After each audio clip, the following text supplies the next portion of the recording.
живея в мечтания от мене град с голяма река и високи хълмове, обрасли с бор, бук и дъб. С една дума прекрасна природа. Горда съм с фирмата си внука, но двама от тях напуснаха родното гнездо и тръгнаха из Европа.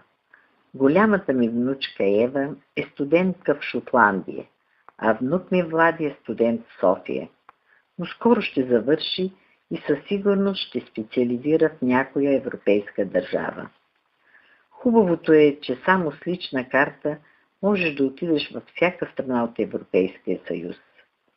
Влади много често посещава различни държави и аз мислено съм с него. На 70 години съм с много сребро в косите, но с скъпите си внуци съм постоянно в мислите, в мечтите им и се чувствам млада.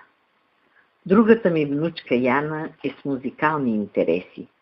Свири на китара и пее във формация Децата на Севлиево. Обиколи почти всички европейски държави.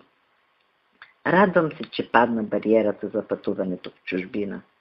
Само с билет можеш да посетиш 27 държави, да се запознаеш с техния вид и култура, с техните кулинарни умения, с красотите на техните страни.